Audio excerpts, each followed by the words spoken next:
Welcome back to Paper Cuts, everybody. In the last one, we finished up the third adventure in this anthology of Sherlock Holmes whatnots. And now we're going to hop into the fourth adventure. And I think we should get right into it. I'm glad you find this a good way to end your night. It's been a long day for you. Hey, I'll read you to sleep. So let's get started. Adventure 4, The Boscombe Valley Mystery. We were seated at breakfast one morning, my wife and I, when the maid brought in a telegram. It was from Sherlock Holmes, and it ran in this way. Have you a couple days to spare? I've just been wired for from the west of England in connection with the Boscombe Valley tragedy. She'll be glad if you come with me. Air and scenery perfect. Leave Paddington by the 11:15. "What do you say, dear?" said my wife, looking across at me. "Will you go?"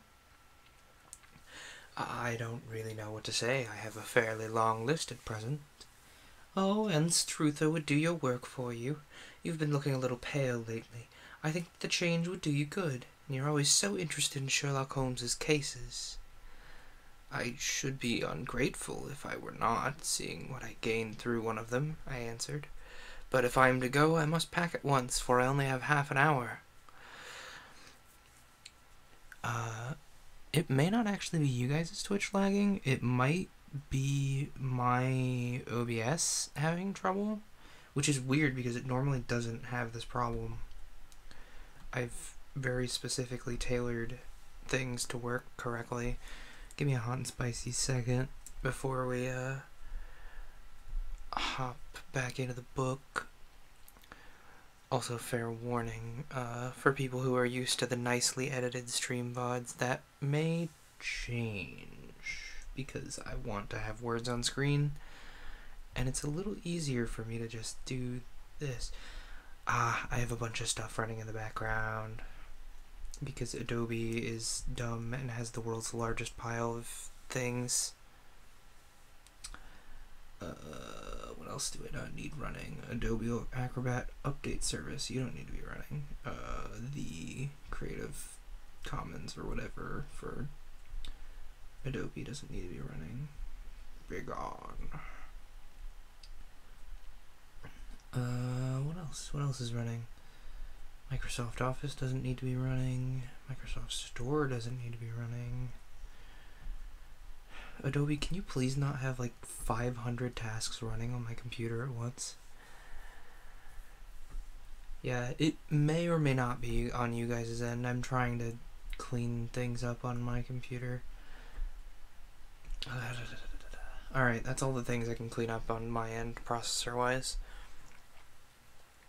Yeah, but fair warning for the people who watch this on the VODs. These VODs might get a lot less clean and a lot less clean cut about the just the books, because I tended to on the fly cut out chat interaction, but that's not gonna happen anymore. So prepare your bodies for that. I may, if I try and make podcast episodes out of this, I might cut out the chat interaction again, but we'll see. We'll cross that bridge when we get there.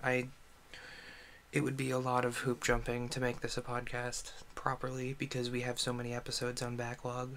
Like, this is the 60th episode of this show. Wow, this is the 60th episode of this show. So it would take me a while to get everything in line. But anyway, where were we? Watson was carrying on about having a half hour to pack. My experience of camp life in Afghanistan had at least had the effect of making me a prompt and ready traveler. My wants were few and simple, so that in less than the time stated, I was in a cab with my valise, rattling away to Paddington Station. Sherlock Holmes was pacing up and down the platform, his tall, gaunt figure made even gaunter and taller by his long grey travelling cloak and close-fitting cloth cap. "It's very good of you to come, Watson," said he. "It makes a considerable difference to me having someone with me on whom I can thoroughly rely. Local aid is always either worthless or else biased. If you will keep the two corner seats, I shall get the tickets." We had the carriage to ourselves, save for an immense litter of papers which Holmes had brought with him. Among these he rummaged and read, with intervals of note-taking and of meditation, until we were past reading. Then he suddenly rolled them all into a gigantic ball and tossed them up onto the rack. "Have you heard anything of the case?" "Not a word. I haven't seen a paper for some days." "The London press has not had very full accounts. I've just been looking through all the recent papers in order to master the particulars. It seems, from what I gather, to be one of those simple cases which are so extremely difficult." "That sounds a little paradoxical." "But it is profoundly true. Singularity is almost invariably a clue. The more featureless and commonplace a crime is, the more difficult it is to bring it home. In this case, however, they've established a very serious case against the son of the murdered man." "It is a murder, then?" "Well, it is conjectured to be so. I shall take nothing for granted until I have the opportunity of looking personally into it. I will explain the state of things to you as far as I have been able to understand it in very few words. Boscombe Valley is a country district, not very far from Ross, in Herefordshire. The largest landed proprietor in that part is a Mr. John Turner, who made his money in Australia and returned some years ago to the old country. One of the farms which he held, that of Hatherley, was to let Mr. Charles McCarthy, who was also an ex-Australian. The men had known each other in the colonies, so it was not unnatural when they came to settle down they should do so as near to each other as possible. Turner was apparently the richer man, so McCarthy became his tenant, but still remained, it seems, upon terms of perfect equality, as they were frequently together. McCarthy had one son, a lad of 18, and Turner had an only daughter of the same age, but neither of them had wives living. They appear to have avoided the society of the neighbouring English families, and to have led retired lives. Though the McCarthys were fond of sport, and were frequently seen at the race meetings of the neighbourhood. McCarthy kept 2 servants, a man and a girl. Turner had a considerable household, some half-dozen at the least. That is as much as I've been able to gather about the families, and now for the facts. On June 3rd, that is, on Monday last, McCarthy left with his house at Hatherley about 3 in the afternoon, and walked down to the Boscombe Pool, which is a small lake formed by the spreading out of the stream which runs down the Boscombe Valley. He had been out with his serving-men in the morning at Ross, and he'd been told the man that he must hurry, as he had an appointment of importance to keep at 3. From that appointment he never came back alive. My cat just very politely meowed at me to let her out of my room so she could go say hello to my parents. That's blessed. See, my dogs just scratch at the door when they want to perform an escape. Yes, dog. Sadie's not used to sleeping in anywhere but gay baby jail.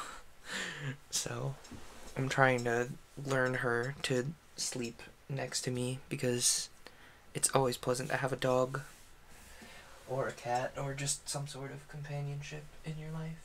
Isn't it right, Sadie dog? Sadie dog. Oh, I've awoken her. It's okay, baby. Go back to sleep. Anyway, from Hatherley Farmhouse to the Boscombe Pool is a quarter of a mile, and 2 people saw him as he passed over his ground. One was an old woman, whose name isn't mentioned, and the other was a William Crowder, a gamekeeper and the employee of Mr. Turner. Both these witnesses deposed that Mr. McCarthy was walking alone. The gamekeeper adds that within a few minutes of his seeing Mr. McCarthy pass, he had seen his son, Mr. James McCarthy, going the same way with a gun under his arm. To the best of his belief, the father was actually in sight at the time, and the son was following him. He thought no more of the matter until he heard in the evening of the tragedy that all had occurred. The 2 McCarthys were seen after the time when William Crowder, the gamekeeper, lost sight of them. The Boscombe Pool is thickly wooded around, with just a fringe of grass and reeds round the edge. A girl of 14, Patience Moran, who is the daughter of the lodge-keeper of the Boscombe Valley estate, was in one of the woods picking flowers. She states that while she was there, she saw at the border of the wood and close by the lake Mr. McCarthy and his son, that they appeared to be having a violent quarrel. She heard Mr. McCarthy the elder use very strong language to his son, and she saw the latter raise up his hand as if to strike his father. She was so frightened by their violence that she ran away, and told her mother, when she had reached home, that she had left the two McCarthys quarrelling near the Boscombe pool, and that she was afraid they were going to fight. She had hardly said the words when young Mr. McCarthy came running up the lodge to say that he had found his father dead in the wood, and to ask for the help of the lodge-keeper. He was much excited without either his gun or his hat, and his right hand and sleeve were observed to be stained with fresh blood. On following, they found the dead body stretched out upon the grass beside the pool. The head had been beaten in by repeated blows of some heavy and blunt weapon. The injuries were very much as might had been inflicted by the butt end of his son's gun, which was found lying on the grass within a few paces of the body. Under these circumstances, the young man was instantly arrested, and a verdict of wilful murder having been returned at the inquest on Tuesday, he was on Wednesday brought before the magistrates at Ross, who have referred the case to the next assizes. These are the main facts of the case as they came out before the coroner and the police court. And he never came back. Listen, I don't know what Don Henley sounds like, but I've given that voice to what you have just written in chat.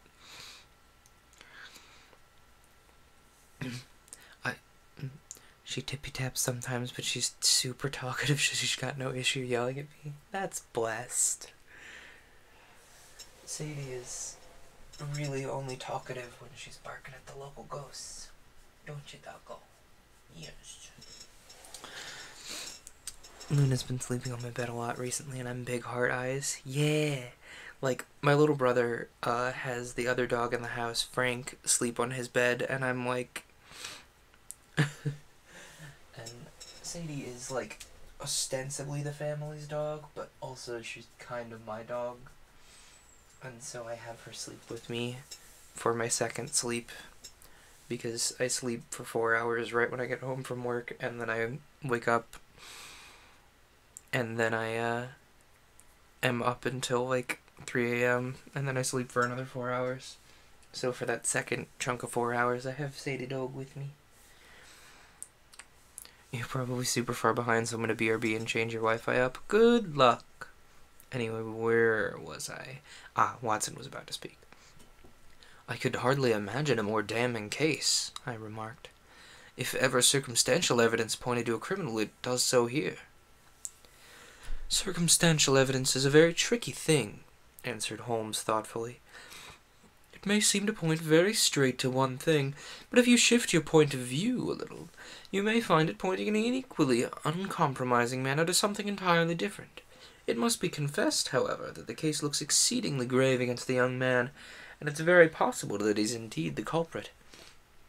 There are several people in the neighborhood, however, and among them Miss Turner, the daughter of the neighboring landowner, who believes in his innocence, and who have retained Lestrade, who you may recollect in connection with the study in Scarlet, to work out his case in his interest.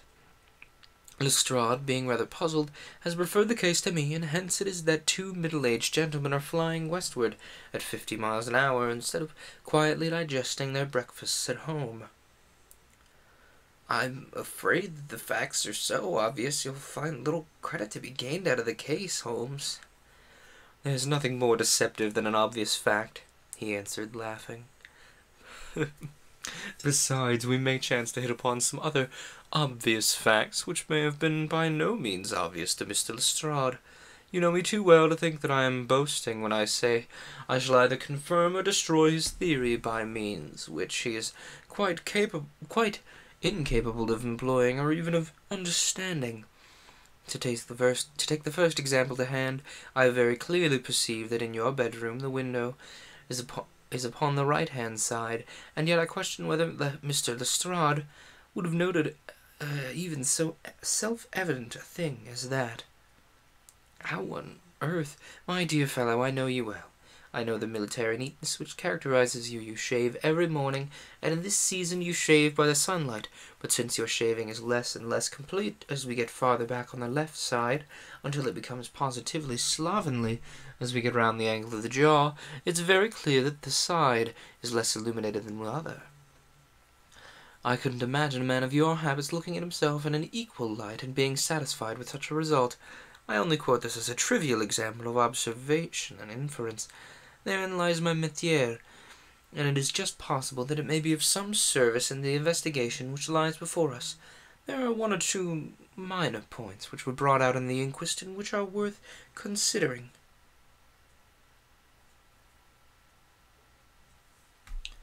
What are they? It appears that his arrest did not take place at once, but after the return to the Hatherley farm. On the inspector of the constabulary informing him that he was a prisoner, well, he remarked that he was not surprised to hear it, and it was no more than his deserts. This observation of his had the natural effect of removing any traces of doubt which might have remained in the minds of the coroner's jury. It was a confession. No, for it was followed by a protestation of his innocence. Coming on the top of such a damning series of events, it was at least a most suspicious remark. On the contrary, it's the brightest rift which I can at present see in the clouds.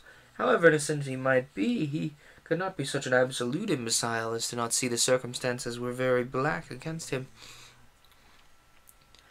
Had he appeared at his own arrest, or feigned indignation at it, I should have looked upon it as highly suspicious, because such surprise or anger would not be natural under the circumstances, and yet it might appear to be the best policy to a scheming man.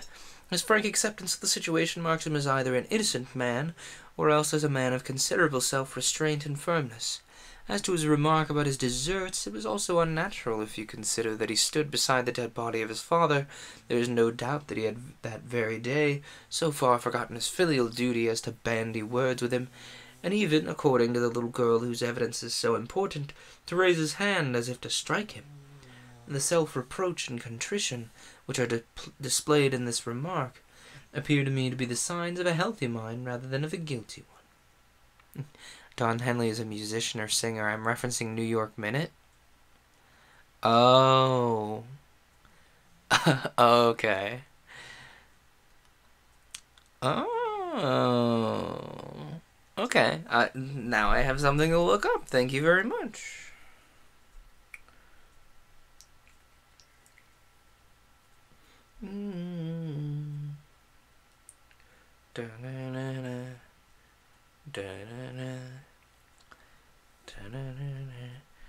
Also, this reading simulator has the world's most, default Dan sounding music. I'm gonna turn on my system sound for, 5 seconds to let you guys hear this default Dan music.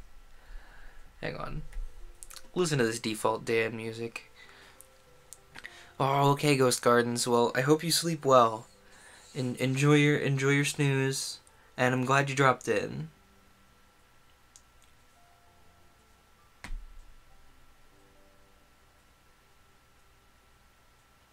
Anyway, now that you guys have enjoyed this default Dan music, let's resume.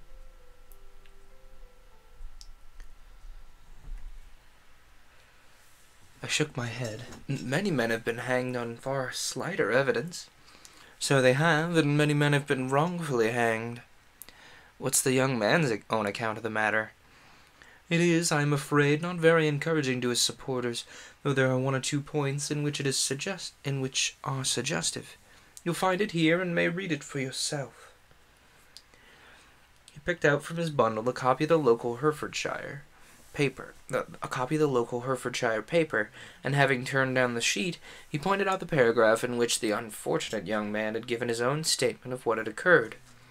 I settled myself down in the corner of the carriage and read it very carefully. It ran in this way. Mr. James McCarthy, the only son of the deceased, was then called and gave evidence as follows. I had been away from the home for 3 days at Bristol, and had only just returned upon the morning of the last Monday, the 3rd. My father was absent from home at the time of my arrival, and I was informed by the maid that he had driven over to Ross with John Cobb, the groom. Shortly after my return, I heard the wheels of his trap in the yard, and looking out my window, I saw him get out and walk rapidly out of the yard, though I was not aware in which direction he was going. I then took my gun and strolled out in the direction of the Boscombe Pool, with the intention of visiting the... well... what does it say? There's like 5 words on top of each other. Intention of visiting the pool that's upon the other side. On my way I saw William Crowder, the gamekeeper, as he had stated in his evidence, but he's mistaken in thinking that I was following my father. I had no idea that he was in front of me. When about 100 yards from the pool I heard a cry of "Coo-ee!" which was the usual signal between my father and myself. I then hurried forward and found him standing by the pool. He appeared to be much surprised at seeing me and asked me rather roughly what I was doing there. A conversation ensued which led to high words and almost to blows, for my father was a man of very violent temper. Seeing that his passion was becoming ungovernable, I left him and returned towards Hatherley Farm. I had not gone more than 150 yards, however, when I heard a hideous outcry behind me, which caused me to run back again. I found my father expiring upon the ground with his head terribly injured. I dropped my gun and held him in my arms, but he almost instantly expired. I knelt beside him for some minutes, then made my way to Mr. Turner's lodge-keeper, his house being the nearest, to ask for assistance. I saw no one near my father when I returned, and I have no idea how he came by his injuries. He was not a popular man, being somewhat cold and forbidding in his manners, but he had, as far as I know, no active enemies. I know nothing further of the matter. The coroner then asks, "Did your father make any statement to you before he died?" He mumbled a few words, but I could only catch some allusion to a rat.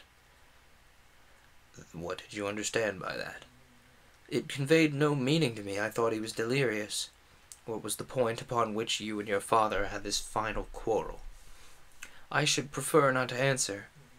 I'm afraid that I must press it. It's really impossible for me to tell you. I can assure you that it has nothing to do with the sad tragedy which followed. That's for the court to decide. I need not point out to you that your refusal to answer will prejudice your case considerably in any future proceedings which may arise. I must still refuse. I understand that the cry of cooee was a common signal between you and your father. It was. How was it, then, that he uttered it before he saw you, and before he even knew that you had returned from Bristol? I do not know.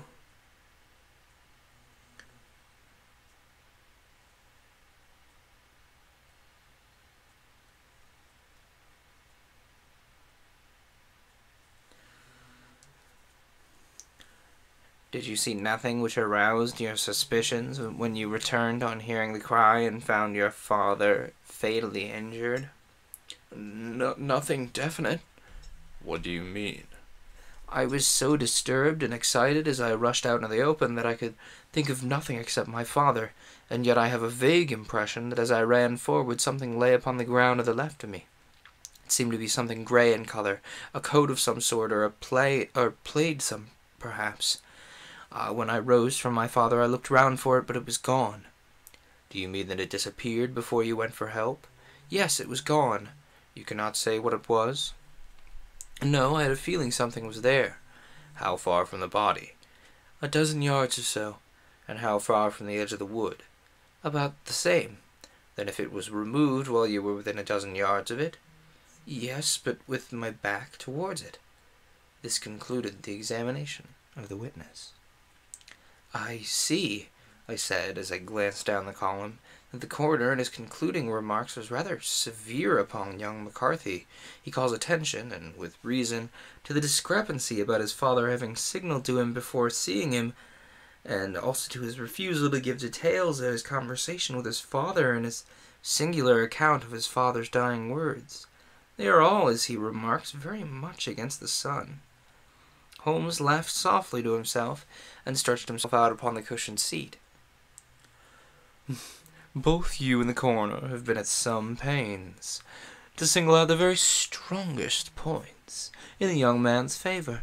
Don't you see that you alternately give him too much credit for having too much imagination, and too little if he could not invent a cause of quarrel which would give him the sympathy of the jury, too much if he evolved from his own inner consciousness anything so outré as a dying reference to a rat, and the incident of the vanishing cloth? No, sir, I shall approach this case from the point of view that what this young man says is true.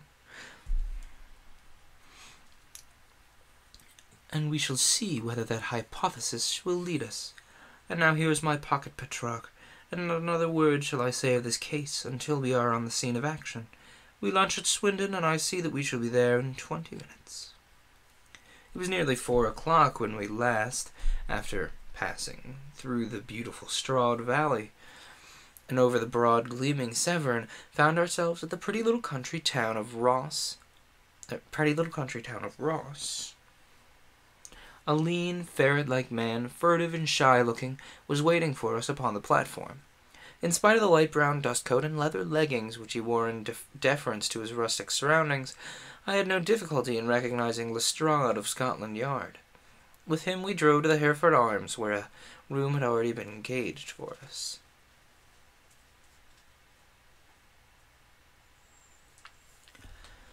"I've ordered a carriage," said Lestrade as he sat over a cup of tea. "I knew your energetic nature, and that you wouldn't be happy until you were on the scene of the crime." "It was very nice and complimentary of you. It's entirely a question of barometric pressure." Lestrade looked startled. "I don't quite follow." "How is the glass? 29, I see. No wind, and not a cloud in the sky. I have a case full of cigarettes here, which need smoking, and the sofa is very much superior to the usual country hotel abomination. I do not think it's probable that I shall use the carriage tonight." And Lestrade laughed indulgently. "You have no doubt already formed your conclusions from the newspapers.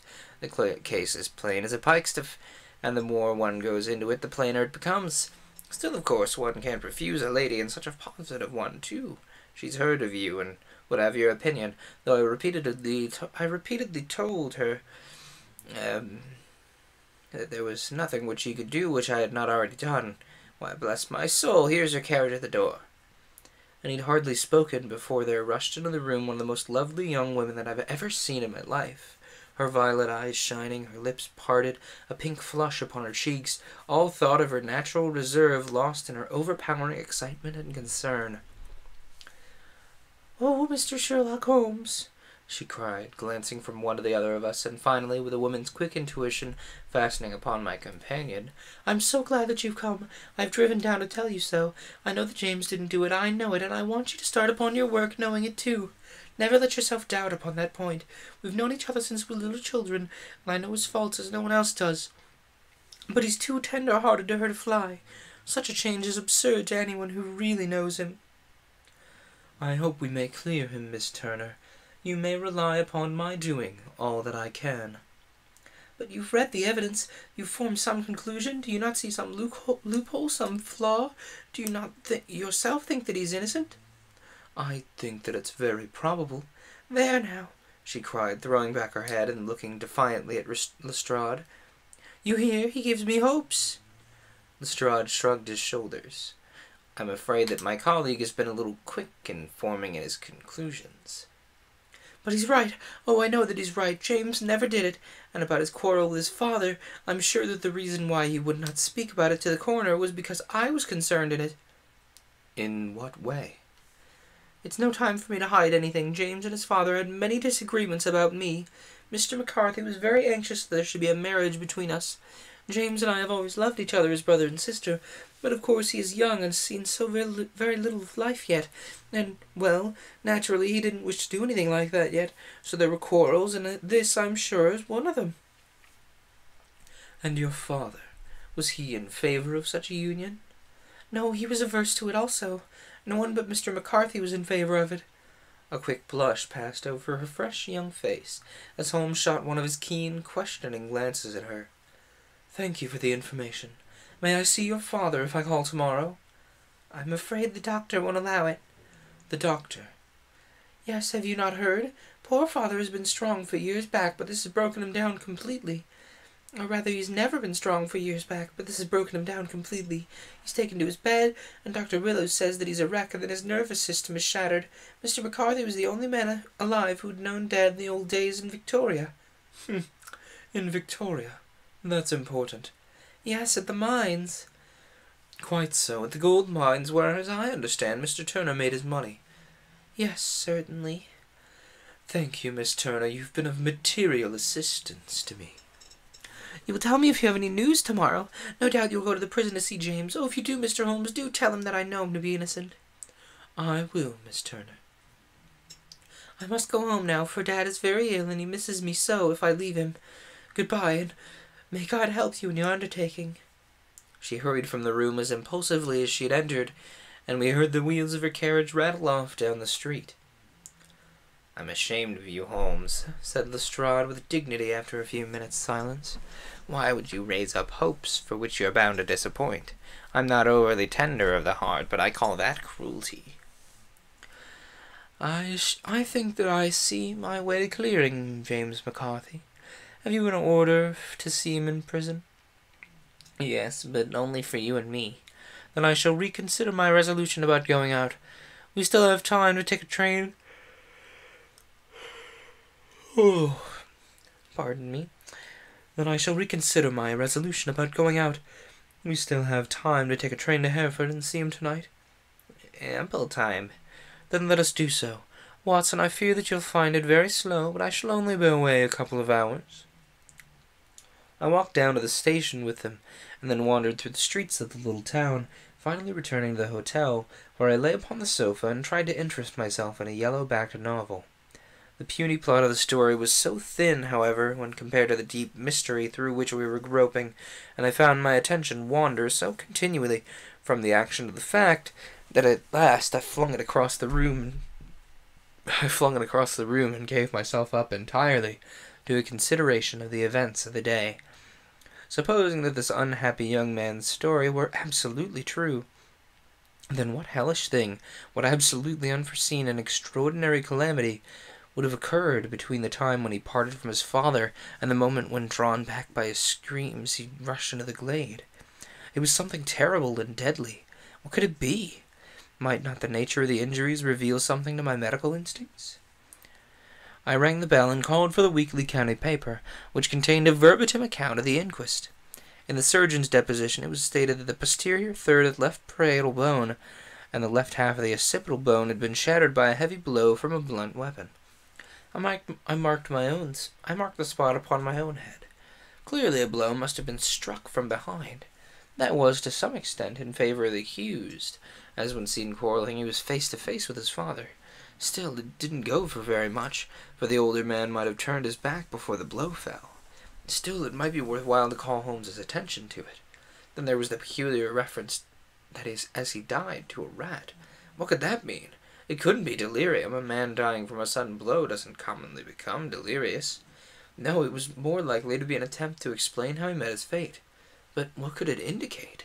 I cudgelled my brains to find some possible explanation. And then the incident of the grey cloth seen by young McCarthy.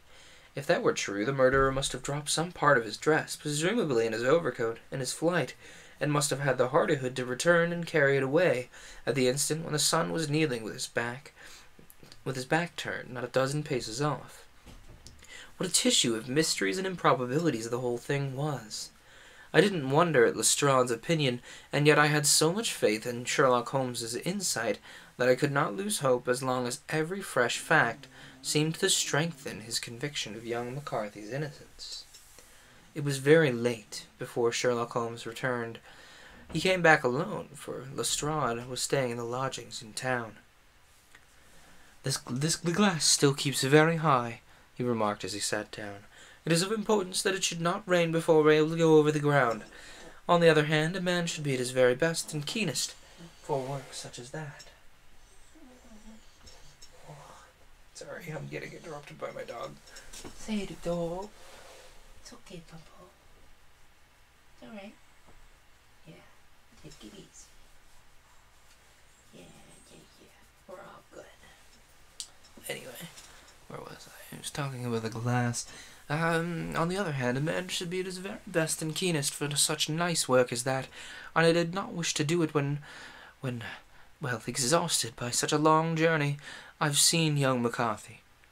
And what did you learn from him? Nothing. Could he throw no light?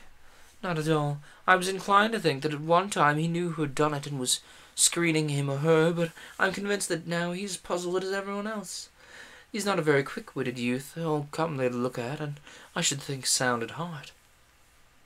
I can admire his taste, if it is indeed a fact that he was as averse to a marriage with so charming a young lady as this Miss Turner. Ah, thereby hangs a rather painful tale. This fellow is madly, insanely in love with her, but some 2 years ago, when he was only a lad, and before he really knew her, for she had been away 5 years at a boarding school, what does the idiot do but get into the clutches of a barmaid in Bristol, and marry her at a registry office? I might just have to watch the VOD afterwards. Twitch has decided to give up. Well, I will definitely let you know when this VOD posts on YouTube, because I don't save any of my VODs on Twitch to try and, make sure people are keeping an eye out on my YouTube. Also, it may not just be Twitch giving up on your end. I'm currently getting like 5 FPS on my end, and I'm occasionally dropping frames. So I think it's because I'm like actively trying to record when usually I'm just trying to get the sound from Audacity instead of going through the process of doing it with OBS, which I will definitely note for the next time I have to stream. Anyway, where was I? Registry office. No one knows a word of the matter, but you can imagine how maddening it must be for him to be upbraided for not doing what he would give his very eyes to do, but what he knows to be absolutely impossible. It was sheer frenzy of this sort which made him throw up his hands into the air when his father, at their last interview, was goading him on to propose to Miss Turner. On the other hand, he had no means of supporting himself, and his father, who was by all accounts a very hard man, would have thrown him over utterly had he known the truth. It was with his barmaid wife that he had spent the last 3 days in Bristol, and his father didn't know where he was. Mark that point, it's of importance. Good has come out of evil, however, for the barmaid, finding from the papers that he's in serious trouble and likely to be hanged, has thrown him over utterly, and has written to him to say that she has a husband already in the Bermuda dockyard, so there's really no tie between them. I think that bit of news has consoled young McCarthy for all that he's suffered. Well, definitely try to drop by next stream. I'm gonna go back to trying to record with Audacity to see if that improves the situation over here. It might just even be Reading Simulator that's causing trouble, and I might just have to go back to using my ebook reader. I think I even have this exact collection of Holmes stories. Yeah, I'll talk to you more in Discord. Have a great night.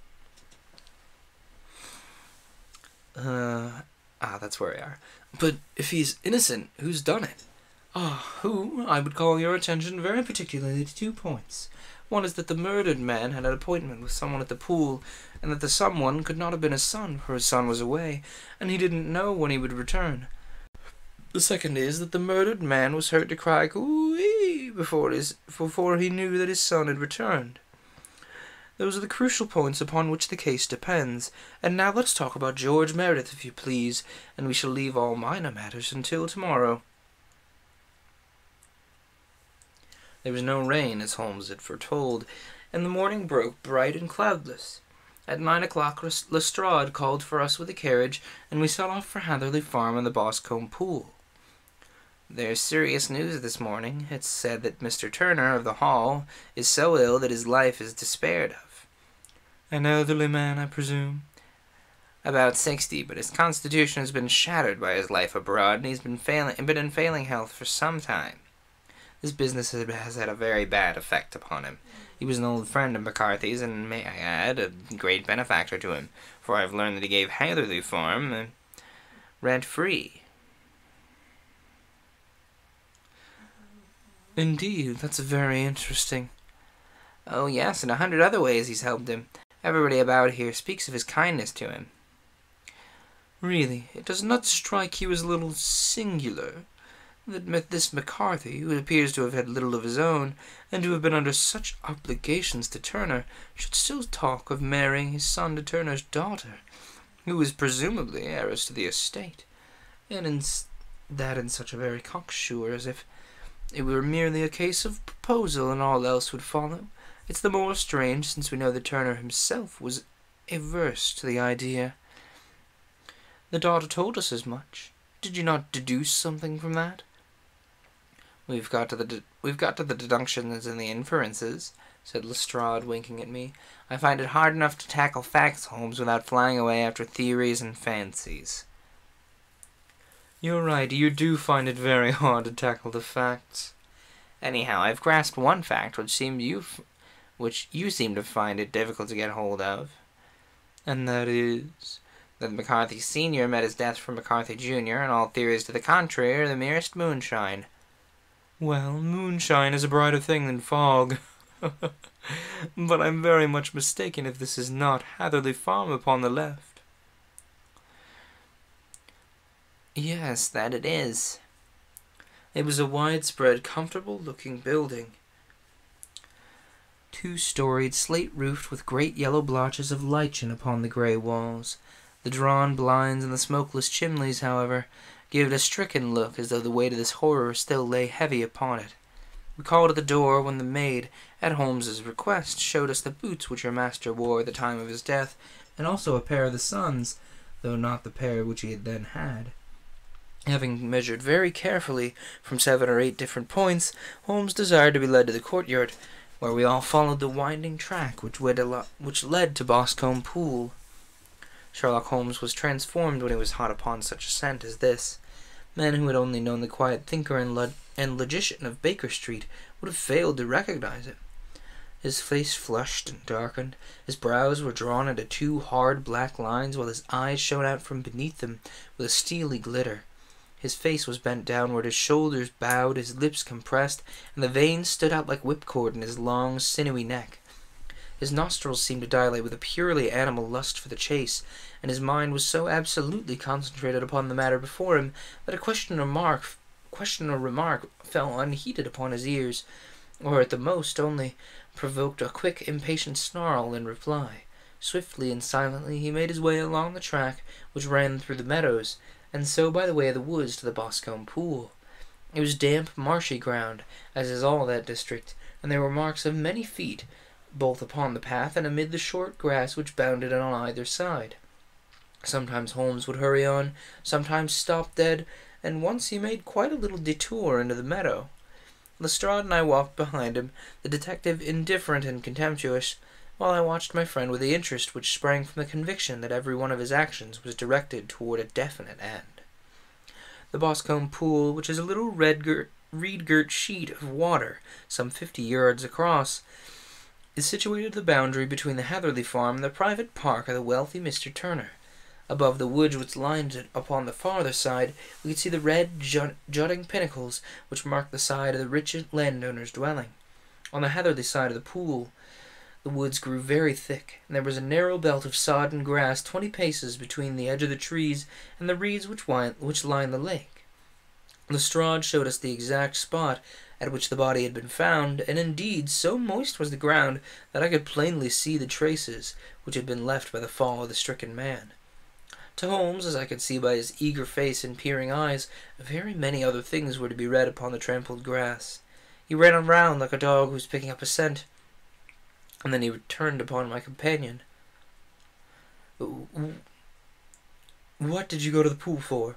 "I fished about with a rake. I thought there might be some weapon or other trace, but how on earth—" "Oh, tut-tut, I have no time, and that left foot of yours with its inward twist is all over the place. A mole could trace it, and there it vanishes among the reeds. Oh, how simple it all would have been had I been here before they came like a herd of buffalo and wallowed all over it. Here is where the party with the lodge-keeper came. They've covered all the tracks for 6 or 8 feet around the body, but here are 3 separate tracks of the same feet." He drew out a lens and lay down upon his waterproof to have a better view, taking all the time rather to himself than to us. "These are young McCarthy's feet. Twice he was walking, and once he ran swiftly so that the soles are deeply marked and the heels hardly visible. That bears out his story. He ran when he saw his father on the ground. Then there are his father's feet as he paced up and down." "What is this, then?" "It is the butt end of the gun as the son stood listening. And this, oh, what do we have here? Tiptoes, square, too, quite unusual boots. They come, they go, they come again. Of course that was for the cloak. Now where do they come from?" He ran up and down, sometimes losing, sometimes finding the track, until we were well within the edge of the wood, and under the shadow of a great beech, the largest tree in the neighbourhood, and Holmes traced his way to the farther side of this, and lay down once more upon his face with a little cry of satisfaction. For a long time he remained there, turning over the leaves and dried sticks, gathering up what seemed to me to be dust into an envelope, and examining with his lens not only the ground but even the bark of the tree as far as he could reach. A jagged stone was lying among the moss, and this he also carefully examined and retained. Then he followed a pathway through the wood until he came to the high road, where all the traces were lost. "It's been a case of considerable interest," he remarked, returning to his natural manner. "I fancy that this grey house on the right must be the lodge. I think that we'll go in and have a word with Moran, and perhaps write a little note. Having done that, we may drive back to our luncheon. You may walk to the cab, and I shall be with you presently." It was about 10 minutes before we regained our cab and drove back into Ross, Holmes still carrying with him the stone which he'd picked up in the wood.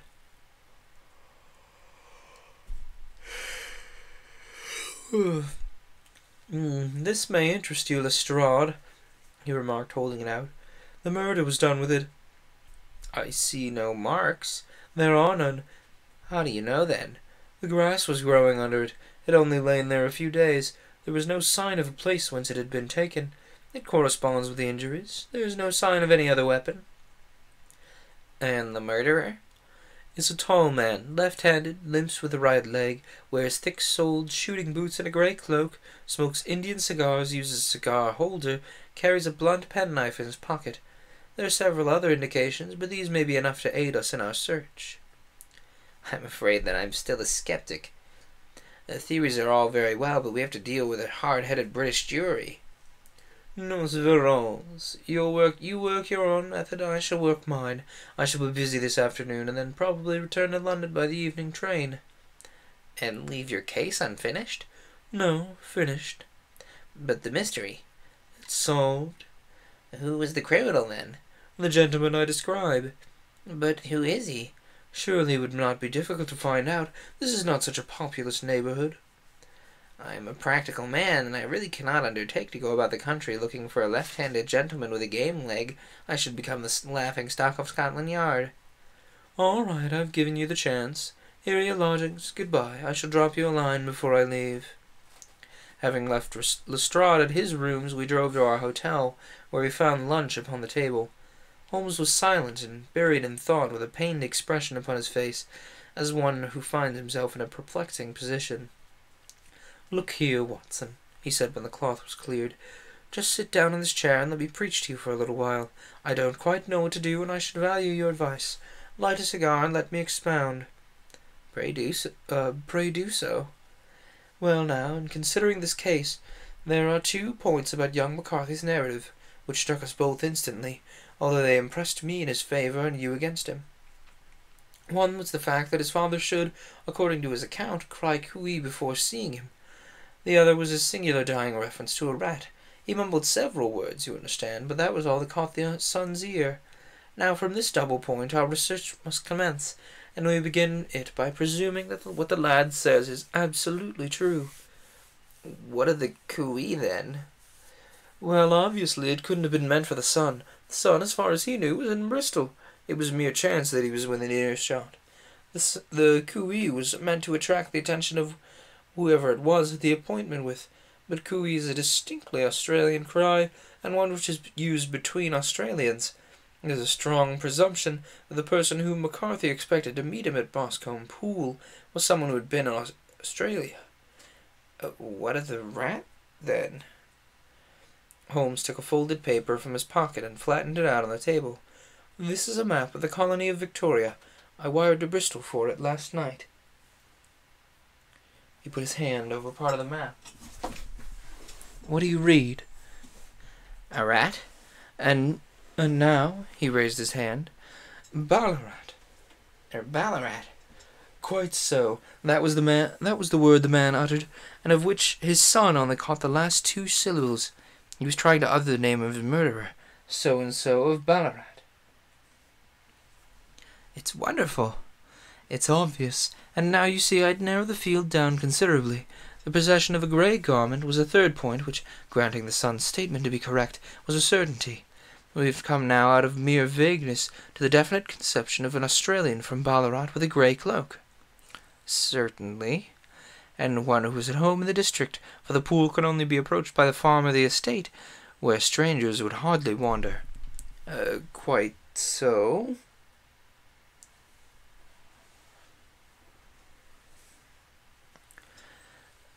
Then comes our expedition of today.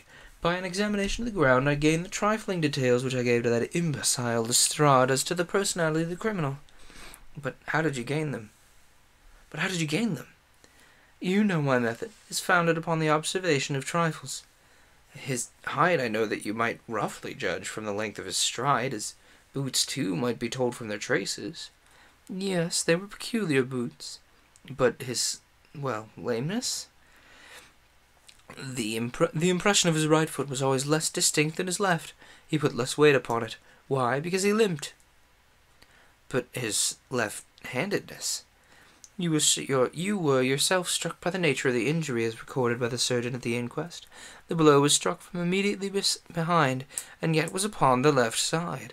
Now, how can that be unless it were a left-handed man? He stood behind the tree during the interview between the father and the son. He'd even smoked there. I found the ash of a cigar, which, to my special knowledge of tobacco ashes, enables me to produce as an Indian cigar. I have, as you know, devoted some attention to this, written a little monograph on the ashes of 140 different varieties of pipe, cigar, and cigarette tobacco. Having found the ash, I then looked round and discovered the stump among the moss where I had tossed it. It was an Indian cigar, the variety which are rolled in Rotterdam. And the cigar holder? I could see the end hadn't been in his mouth. Therefore he used a holder. The tip had been cut off, not bitten off, but the cut was not a clean one, so I deduced a blunt penknife. Holmes, you've drawn a net around this man from which he can't escape. You saved an innocent human life, as truly as if you'd cut the cord which was hanging him.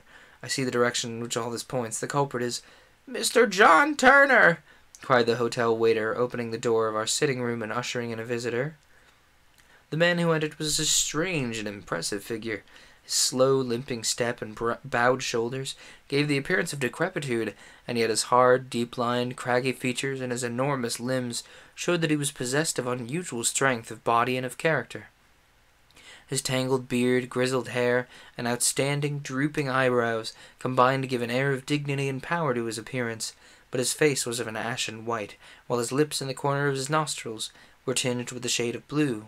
It was clear to me that at a glance that he was in the grip of some deadly and chronic disease. Pray sit down on the sofa. You had my note? Yes, the lodge-keeper brought it up. You said that you wished to see me here to avoid scandal. I thought people would talk if I went to the hall. And why did you wish to see me? He looked across at my companion with despair in his weary eyes, as though his question was already answered. Yes, said Holmes, answering the look rather than the words. It is so. I know all about McCarthy. And the old man sank his face in his hands. God help me. But I wouldn't have let the young man come to harm. I give you my word I would have spoken out if it went against him at the assizes. I'm glad to hear you say so. I would have spoken now had it not been for my dear girl. It'd break her heart. It will break her heart when she hears that I'm arrested. It may not come to that. What? I am no official agent.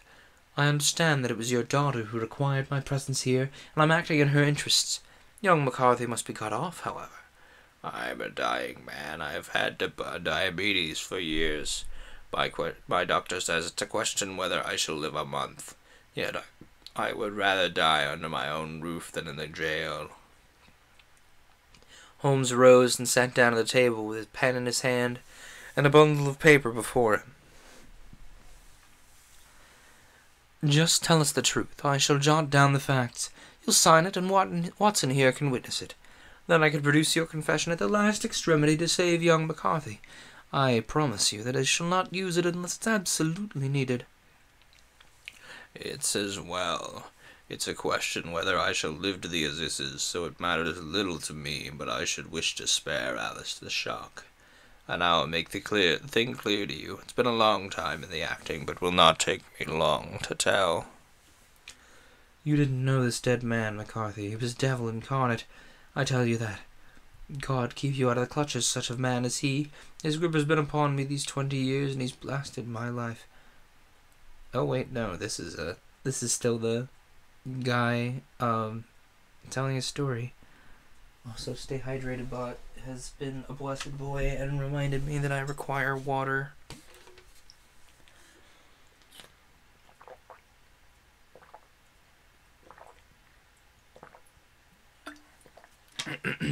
Anyway, I'm gonna divest the character voice while he tells this whole thing, because I can tell I won't be able to maintain a monologue for that voice. You didn't know this dead man, McCarthy. He was a devil incarnate, I tell you that. God keep you out of the clutches of such a man as he. His grip has been upon me these 20 years, and he's blasted my life. I'll tell you first how I came to be in his power. It was in the early 60s at the diggings. I was a young chap then, hot-blooded and reckless, ready to turn my hand at anything. I got among bad companions, took to drink, had no luck with my claim, took to the bush, and in a word became what you would call over here a highway robber. There were 6 of us, and we had a wild, free life of it, sticking up a station from time to time, or just stopping the wagons on the road to the diggings. Black Jack of Ballarat was the name I went under, and our party is still remembered in the colony as the Ballarat Gang. One day a gold convoy came down from Ballarat to Melbourne, and we lay in wait for it and attacked it. There were 6 troopers and 6 of us, so it was a close thing, but we emptied 4 of their saddles at the first volley. 3 of our boys were done for before we got the swag. I put my pistol at the head of the wagon driver. It was this very man, McCarthy. I wish to the Lord I'd shot him then, but I spared him, though I saw his wicked little eyes fixed on my face, as though to remember every feature. We got away with the gold, became wealthy men, and made our way over to England, without being suspected. Then I parted from my old pals, and determined to settle down a quiet and respectable life. I bought this estate which chanced to be in the market. I set myself to do a little good with my money, to make up for the way in which I'd earned it. I married too, and though my wife died young, she left me dear Alice. Even when she was a baby, her wee hand seemed to lead me down the right path as nothing else had ever done. In a word, I turned over a new leaf, and did my best to make up for the past. All was going well when McCarthy laid his grip upon me. I'd gone up to town about an investment, and I met him in Regent Street with hardly a coat to his back or a boot to his foot. "Here we are, Jack," he says, touching me on the arm. "We'll be as good as a family to you. There's 2 of us, me and my son, and you can have the keeping of us. If you don't, it's a fine, law-abiding country, England. There's always a policeman within hail." Well, down they came to the West Country. There was no shaking them off, and there they've lived rent-free on my best land ever since. There was no rest for me, no peace, no forgetfulness.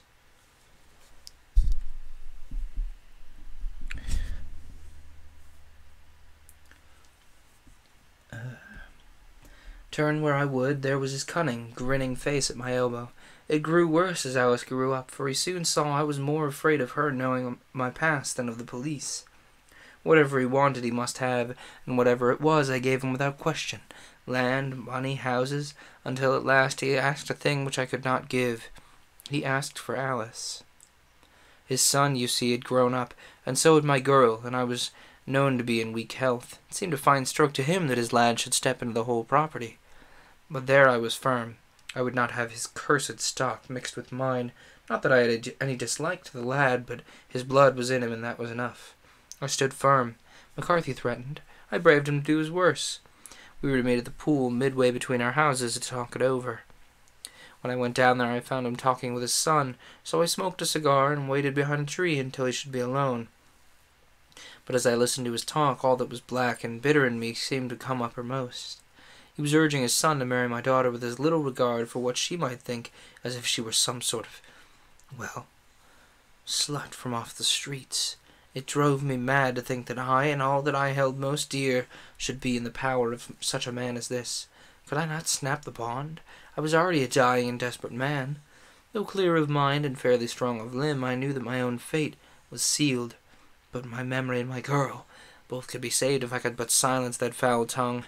I did it, Mr. Holmes. I'd do it again. Deeply as I've sinned, I've led a life of martyrdom to atone for it. But that my girl should be entangled in the same meshes which held me was more than I could suffer.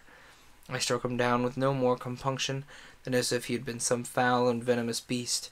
His cry brought back his son, but I had gained the cover of the wood, though I was forced to go back to fetch the cloak which I had dropped in my flight. That's the true story, gentlemen, of all that occurred." "Well, it's not for me to judge you," said Holmes as the old man signed the statement which had been drawn out. "I pray that we never be exposed to such a temptation." "I pray not, sir. And what do you intend to do?" "In view of your health, nothing. You are yourself aware that you'll soon have to answer for your deed at a higher court than the Assizes. I will keep your confession, and if McCarthy is condemned, I shall be forced to use it. If not, it shall never be seen by mortal eye, and your secret, whether you're alive or dead, shall be safe with us." "Farewell, then," said the old man solemnly. "Your own deathbeds, when they come, will be easier for the thought of the peace which you've given to mine." And so, tottering and shaking in all his giant frame, he stumbled slowly from the room. "God help us," said Holmes after a long silence. "Why does fate play such tricks with such poor helpless worms? I never hear of such a case as this, that I do not think of Baxter's words and say, 'There, but for the grace of God, goes Sherlock Holmes.'" James McCarthy was acquitted at the Assizes on the strength of a number of objections which had been drawn out by Holmes and submitted to the defending counsel. Old Turner lived for 7 months after our interview, but he's now dead, and there is every prospect that the son and daughter may come to live happily together in ignorance of the black cloud which rests upon their past. Alright, folks, because of the troublesomeness that I'm having in my recording method, I think we're going to make it a short stream tonight. Ideally, I will be able to really draw out paper cuts to be its, standard intended 2 to 3 hour length eventually, but not like this. The recording is like at 5 FPS, which isn't that bad because I'm just reading a book, but we'll drop in on Adventure 5 with the standard recording, with a normal paper cuts recording process. But in the meantime, I hope you all have a lovely week. Episodes of Zelda are a little bit up in the air right now. I'm just so busy with my new contract at work. They'll show up when I feel like they need to be done. I'm kind of over being beholden to an algorithmic schedule, honestly. Like, paper cuts is the only thing I really want to do on time anymore. Other than, stuff I'm actually doing on other people's channels. Like LGBT&D, which may or may not happen soon. And I'm also working on some stuff behind the scenes that you guys may or may not see. But I won't get into that in case they don't get off the ground. Anyway, guys, I hope you all have a lovely, lovely week. This has been Paper Cuts, and I hope it didn't sting.